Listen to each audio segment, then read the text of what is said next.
Hi, my name is Preshtalker. I'm a quintessential master of ceremonies, content creator, and TV host.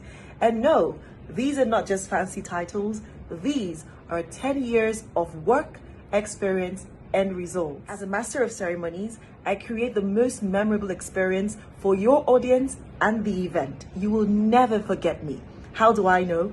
Every client I've worked for calls me back. As a TV host, you can be assured of the best and most professional experience for your TV shows. I am smart, creative, spontaneous, funny, witty, and warm.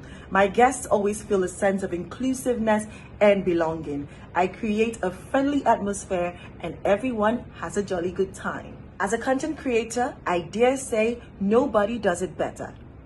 I'm an idea generator for anyone who has an idea that is screen worthy. I'll take your idea from script to screen. And I've produced everything from TV programs to reality TV shows to documentaries to short films, etc. And I can help you. I also help individuals who want to generate content for themselves, for social media, for YouTube, for TV shows, for documentaries, etc. I believe every idea is valid and everyone can be a star of their own show, tailored to your style. My dream is to build a media empire, but in the meantime, my team and I are more than capable of making your dreams come true. So what are you waiting for? Call me. Also, if I've worked with you, do well to drop testimonies in the comment section. I'd really appreciate that. Thank you and bye now. Hello, Preshtalker here. First, I want to start by saying thank you very much for your support on my last video. The love was amazing, your comments, your prayers. And hey, I can't wait for you to share your own stories. And please, when you do share them, tag me so I can be part of the experience. Nothing will give me greater joy than be part of the experience of you coming out, putting off all of that shame and all of that fear and coming out and sharing your story. Nothing would give me greater joy, so please do tag me. So today, in line with the caption, I'm going to share with you some experiences I've had in my life where I was the only one who was supporting me. Okay?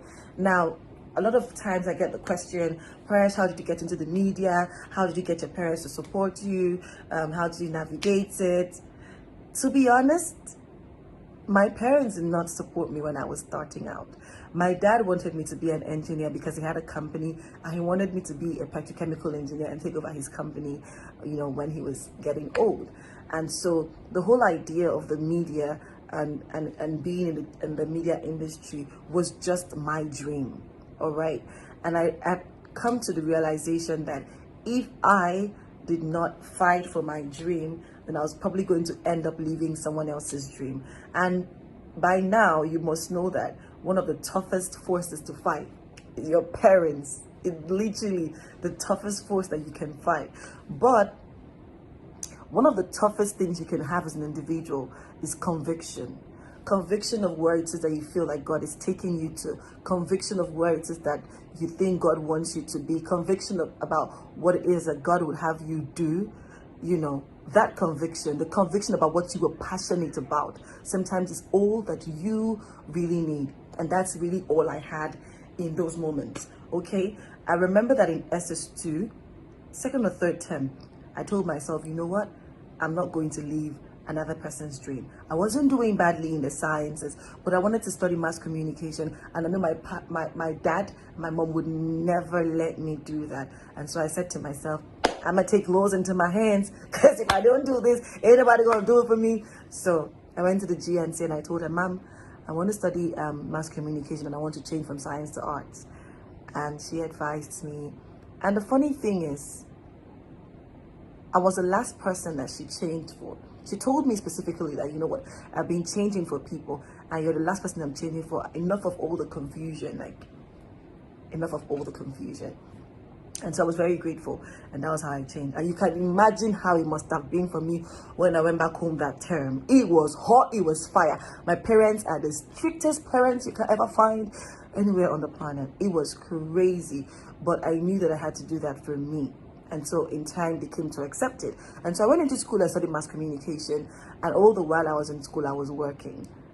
Again, my parents were not having it, but I knew that it was where I wanted to be. It was what I wanted to do. you know. Another instance, another very tough pivotal point for me was when I was going to move to Lagos, right? Because for the first time since I had started, I had left school, I got a job, a proper corporate job in a good company with a good salary, and my parents were elated. They were elated because for the first time, I was getting a job that was going to pay me well. I was getting a job that did not have the insecurities that the media industry has, and it has a lot of insecurities, especially when it comes to job security, right? I was going to be comfortable. I was going to earn a good salary and have that job security. They were so happy for me, but I wasn't happy. And it was funny because the salary was so good, everything was good. And I went to church. I remember I went to the altar after the service and I said, God, I'm not ungrateful that you gave me this job. I've prayed for a job and you gave me this job, and I'm very happy that I have a job, that I can get the job, but this is not what I want to do. I don't picture my life. I have no passion for being behind a desk and you know, writing papers and sending mails. God, I don't want to do this. And I just prayed that prayer and I left. And within that week, I saw the auditions for lindaikeji TV. You can imagine how my parents must have reacted when I told them I was going to Lagos for auditions. It's like, this girl, it's like you don't have plan for your future. It's like you want to just see your sisters, engineers, accountants, they are doing what is it that you want to do in your life? And so at that time, it was, again, just me and my convictions. And I went to Lagos, all the phases of the audition. I had to finance myself, get help from some friends, because my people just don't understand what I was doing. And don't get it twisted, my parents, they are boxed though. It's not they don't have the money, but just since you want to be stubborn, right? Do your thing. And so I had just me, and I did all the phases of the audition, and I got the job, right? Even then, they did not understand why it is that I wanted to move to Lagos when I pretty much had a good life for me in Port Harcourt. But then again, I had to fight and say, you know what? I know that I'm supposed to be in Lagos at this time. My boss had said to me, Presh, this is where you want to be. I knew I wanted to come to Lagos and experience the entertainment industry here, work, you know, host events on big stages like IK and Stephanie Coker. I wanted to be that person, you know, and I wasn't getting that in Port Harcourt City. So I just knew I had to go. And again, I did not have the support. But after some cajoling, and they had seen that this madam is not yielding. Now, I'll tell you another thing, right? I'm a very obedient child. I'm literally one of those children that people say, you know what, look at Precious, behave like that. That's kind of, so my parents did not understand it, how I was obedient in every other thing. But when it came to my passions and dreams, I was just straight up stubborn. I want to do this, I want to do this, I have to do it. This is what I want to do. So sometimes they look at me with like one eye, like, okay, well, let's even see what it is that she wants to do. And that was how I moved to Lagos, you know. And now, my parents talk about me with so much pride. It gives me joy. I don't know. Sometimes I hear my parents talk about me to their friends, to my siblings, to people, and I'm just like, really? This same dream I fought tooth and nail for is a dream I'm talking about, like he told me to go and do it, you know. And I kept asking myself, and I ask myself many times, what if I did not take those decisions? What if I decided to just sit there? Right? What if? I don't know what would have happened if I had done things otherwise, but I do know that I followed my heart. I do know that I had strong convictions about where it is that God wanted me to be. I do know that nothing was going to stop me. But another thing I knew as well was that for every decision I took, I had to face the consequence for it. All right? And that's another very important thing you have to know. If you're going to fight for your dreams, you're going to have to also take the consequences. If you're going to go ahead and do what it is that you know that God will have you do, you're going to also have to fight. You're going to have to bear the consequences of your action. Sometimes you'll get no support. Sometimes people are going to talk you down. People are going to make you feel like you don't know what you're doing. You're going to have to do all of that. And in those moments, the only person that you'd have on your side is you. And the only person that you really need on your side at those times is you. Because it's you who will tell you, go ahead. It's you who will say to you, don't give up. It's you who will say to you, keep pushing.